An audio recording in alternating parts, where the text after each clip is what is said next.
La confiance ne doit pas être placée dans des choses, mais ça doit être placé dans le Seigneur vivant, dans Christ ressuscité. C'est qu'on ne doit pas remplacer, jamais on ne doit pas remplacer ces symboles par un vrai Dieu.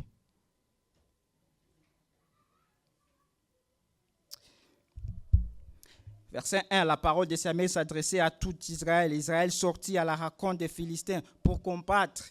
Ils campèrent près de Ben-Ezer et les Philistins étaient campés à Éphek. Les Philistins se rangèrent en bataille contre Israël et le combat s'engagea. Israël fut battu par les Philistins qui tuèrent sur les champs de bataille environ 4000 hommes. C'est qu'on voit au verset 2, les Philistins étaient installés le long de la côte méditerranéenne. Et c'était dans 5 grandes villes. Et à leur époque, ils étaient les ennemis principaux d'Israël. Et qu'est-ce que les Philistins exerçaient? Ils exerçaient quoi? Une domination militaire sur eux. Est-ce qu'on voit? Certains Israélites étaient même réduits à une forme de servitude. C'est que la bataille à Afek, c'était environ 32 km au nord du territoire philistin et 32 km à l'ouest de Silo, où se trouvait le tabernacle. Et Israël était campé à Ben-Ezer, probablement à l'est d'Afek. Cette bataille, on voit ces soldats par une lourde perte pour Israël. Et le verset 3, qu'est-ce qu'on voit au verset 3? Il dit, le peuple rentra au camp et les anciens d'Israël dirent, pourquoi l'Éternel nous a-t-il laissé battre aujourd'hui par les Philistins? C'est que vous devez savoir, dans l'ancien temps, les peuples considéraient souvent la guerre comme des affrontements entre le Dieu des nations concernées. Et une défaite signifiait quoi? Signifiait alors que votre Dieu avait été vaincu, ou soit votre Dieu était mécontent de vous. Et dans le cas d'Israël, cela était effectivement vrai dans certains sens. On voit Yahweh, le seul vrai Dieu et tout-puissant.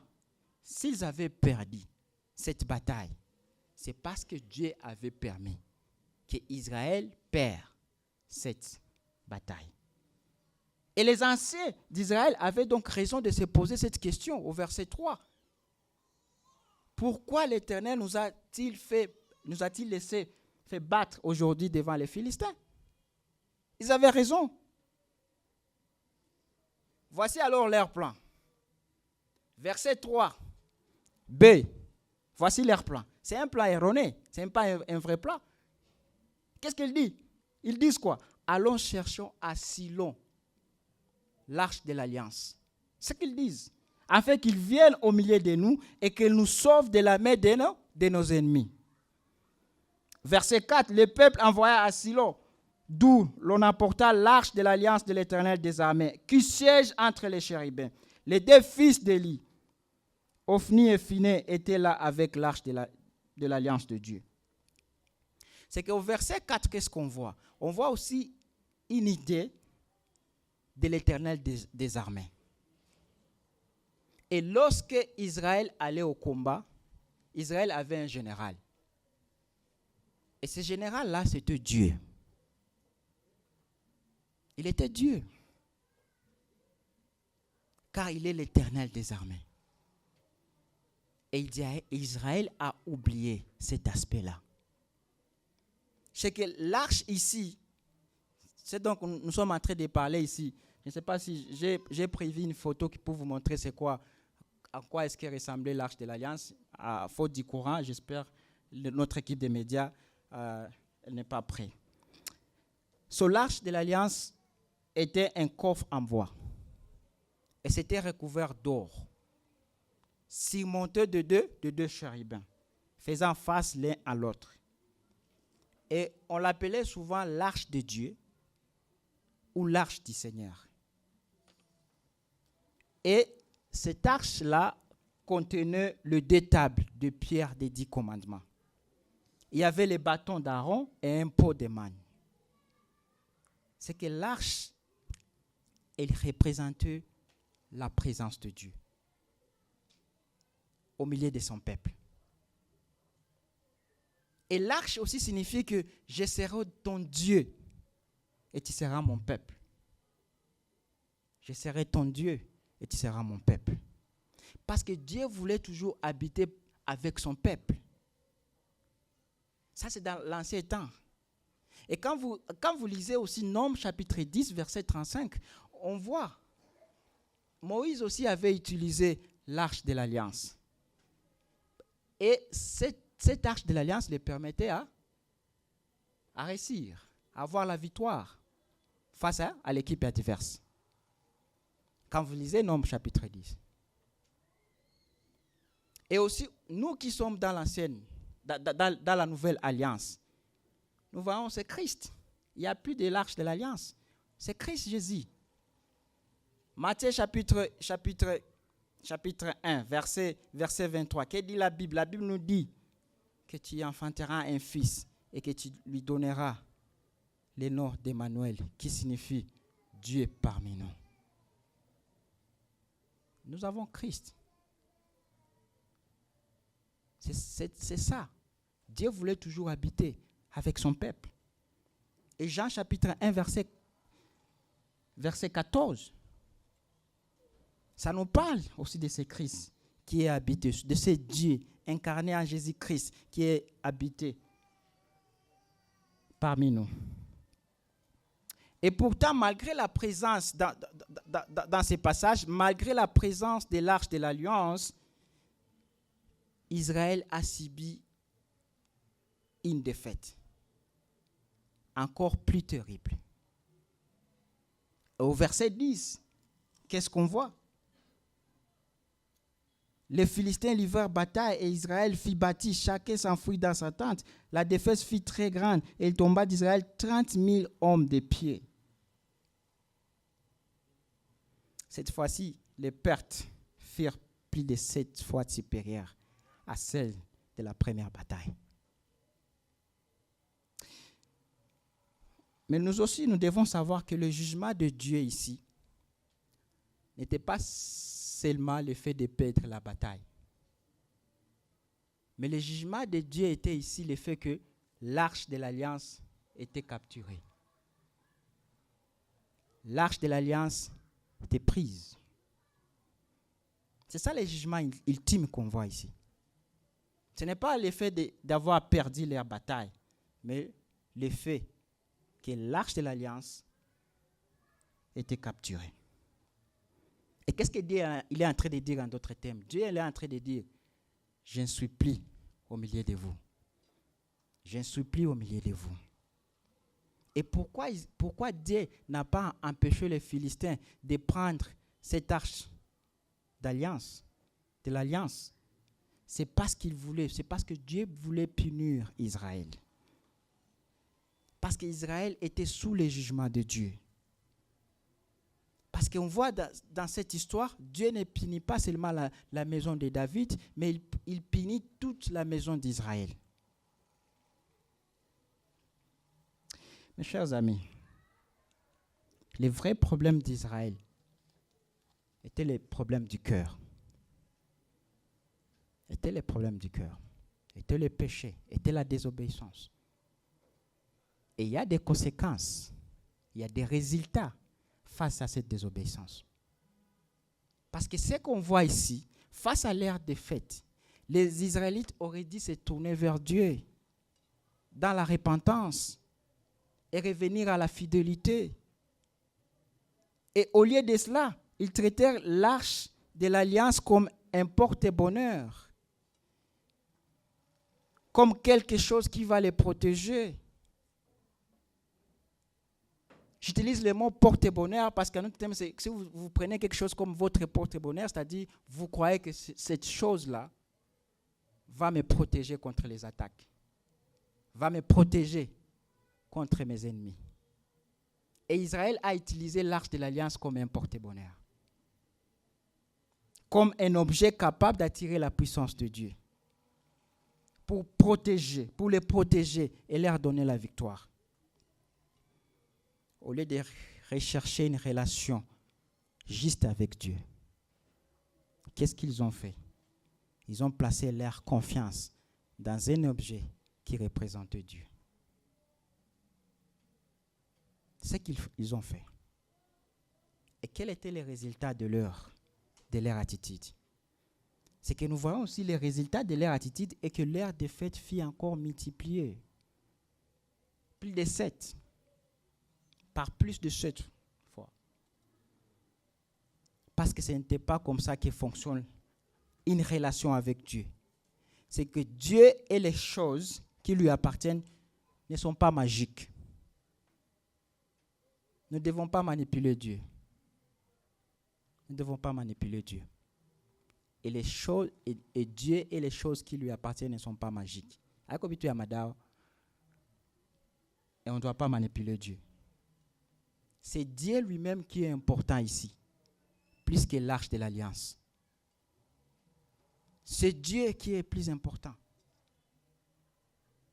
que l'arche de l'alliance.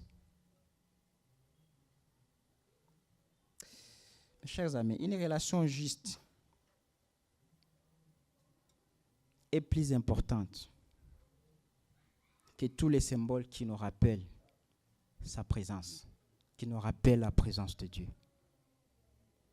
Et vivre une relation avec Dieu, vivre une relation avec Christ, c'est avoir le temps de l'écouter dans sa parole, de reconnaître sa voix dans sa parole, dans les événements de la vie, et répondre avec obéissance, avec amour.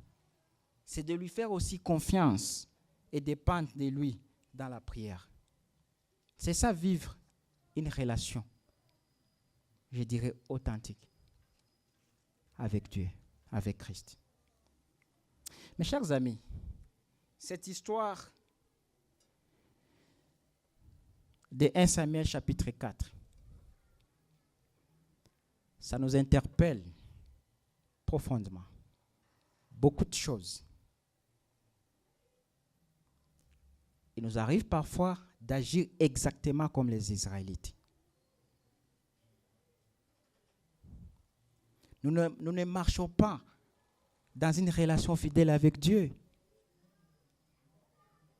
Lorsque Dieu nous discipline par des circonstances difficiles, par des situations difficiles, au lieu de reconnaître notre infidélité, nous cherchons notre refuge où? Dans des choses associées à Dieu. Et nous pensons que ces choses-là vont nous garantir sa protection. C'est ce que nous faisons. Laissez-moi vous dire une chose. Bientôt je vais finir. Laissez-moi encore vous dire une chose. Peut-être l'effet de venir ici à l'église, l'effet de chanter, l'effet de faciliter une cellule,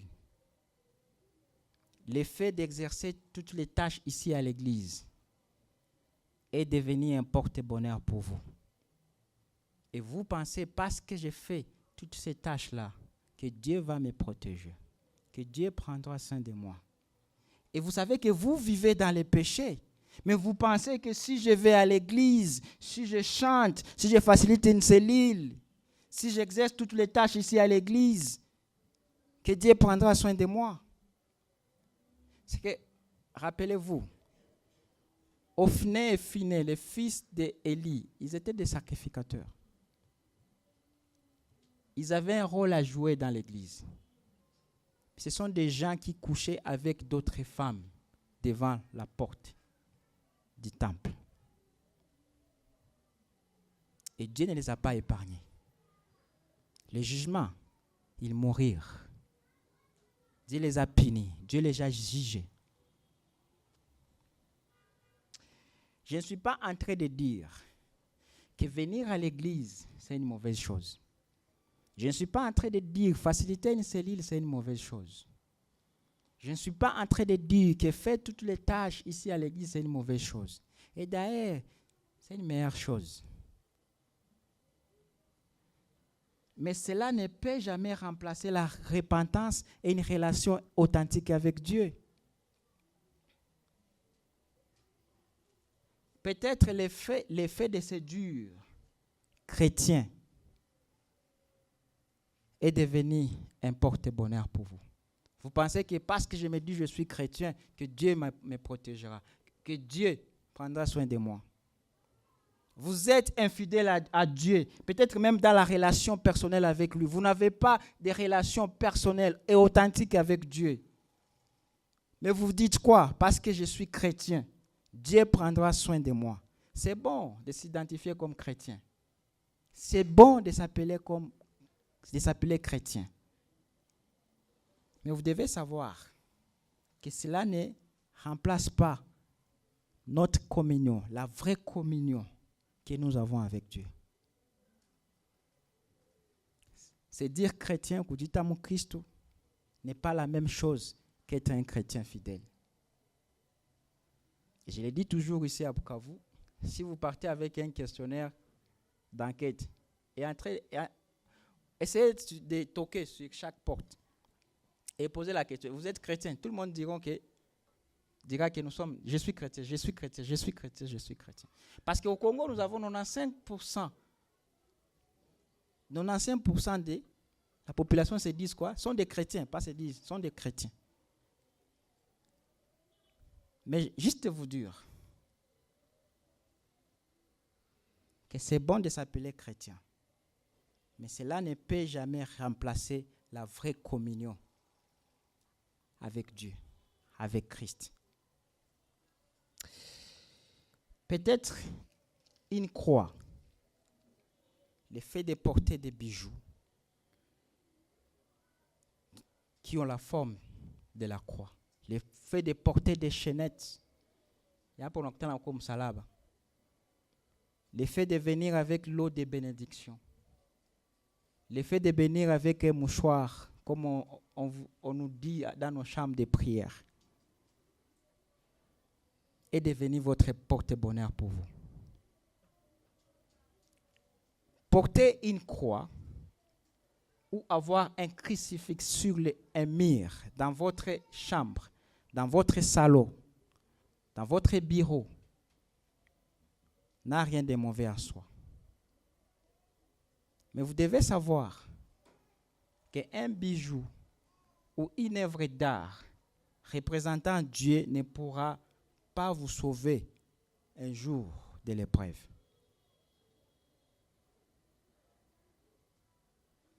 Lorsque vous traversez des moments de souffrance, cet objet-là ne pourra jamais vous sauver de votre épreuve. Seule une relation vivante avec Dieu, seule une relation vivante avec Dieu, vivante avec Christ peut le faire. Et d'ailleurs, Christ est la solution à toutes nos batailles. Les problèmes, c'était les problèmes de cœur. Et ils ont mal placé leur confiance. Peut-être aussi que les liens que vous avez des liens avec des personnes pieuses. Et vous dites que moi, mon père est un croyant. Ma mère prie pour moi chaque jour. Oh, j'ai un ami qui est très spirituel. Dieu aussi me bénira. Et que parce que vous avez ce genre-là, vous pensez qu'ils sont devenus votre porte-bonheur pour vous. Pour la foi d'une autre personne, ne peut remplacer votre relation avec Dieu, ne peut remplacer votre relation avec Christ. Aucune de ces choses n'est mauvaise en elle-même. Tout comme il n'était pas mauvais aussi que les Israélites apportent l'arche de l'Alliance au combat. Il n'était pas mauvais. Mais quand est-ce qu'elle devient un problème? Elle devient un problématique lorsqu'elle remplace le traitement du vrai problème. C'est que notre péché, notre infidélité À ce moment-là, elle se transforme en porte-bonheur, incapable de nous protéger, incapable de nous sauver.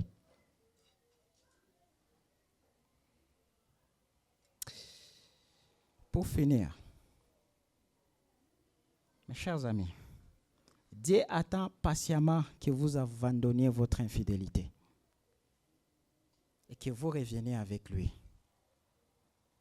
Que vous reveniez à lui.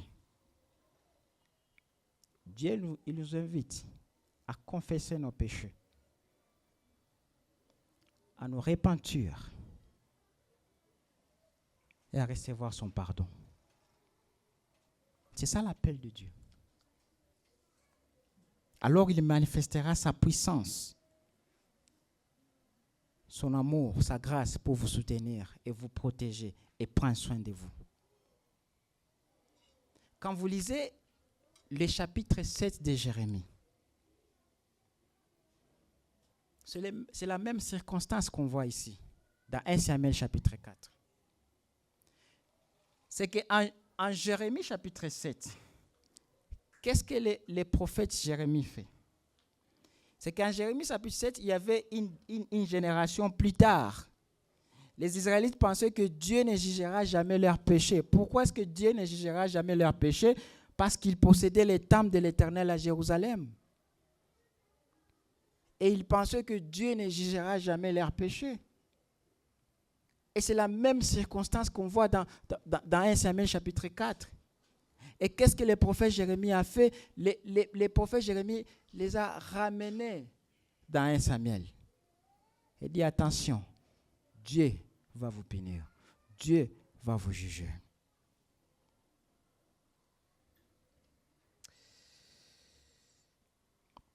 C'est comme nous le verrons plus tard. On le voit ici, dans le reste de nos chapitres, on voit les sanctuaires de Silo fut détruits. Et l'arche de l'Alliance est capturée par les Philistins. Lorsque nous transformons des choses de Dieu à un porte-bonheur, nous pensons que ces choses vont nous protéger contre les attaques, nous garantir la victoire. Dieu n'apporte pas les salis, et plutôt il apporte le jugement, parce qu'il est juste. Et il punit les péchés. Aïta quoi forme moi en Israël? Et t'as quoi une forme pour nous les gens d'aujourd'hui?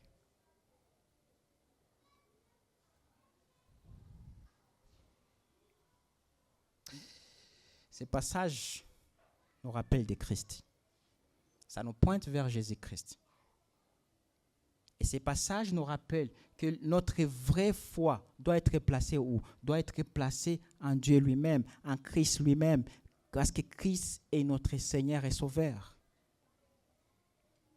Et non dans des symboles ou des rituels. C'est que Jésus est le seul médiateur entre les hommes et Dieu, entre Dieu et l'humanité. C'est par lui que nous avons accès à la puissance divine. Et comme je l'ai dit plus tôt, Jésus est la seule solution à nos problèmes. On ne peut pas manipuler Dieu par des superstitions religieuses. Les gens viennent avec de l'eau de bénédiction, du sel. Ils viennent avec des mouchoirs.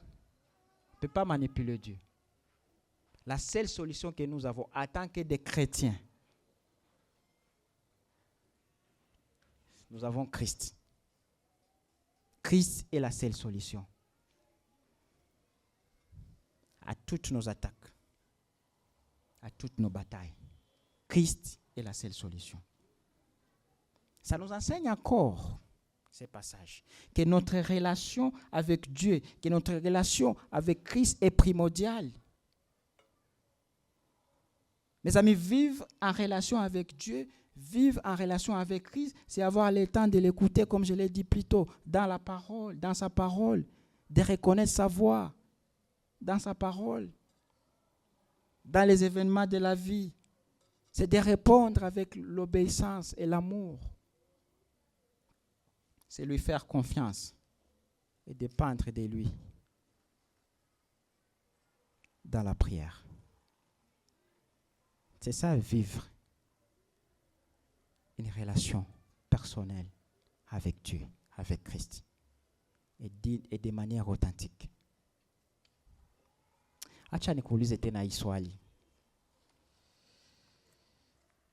Vers qui vous tournez-vous lorsque vous êtes confronté à une épreuve? Vers qui vous tournez-vous lorsque vous traversez des moments difficiles, des moments de souffrance? Unakimbilia kwa nani? Unakimbilia kwa nani? Est-ce que vous courez vers les chambres de prière et puis on vous commence à vous dire des choses et vous commencez à mettre votre confiance dans ces choses-là? Vers qui vous tournez-vous lorsque vous êtes confronté à une épreuve, lorsque vous traversez des moments difficiles, des moments de souffrance?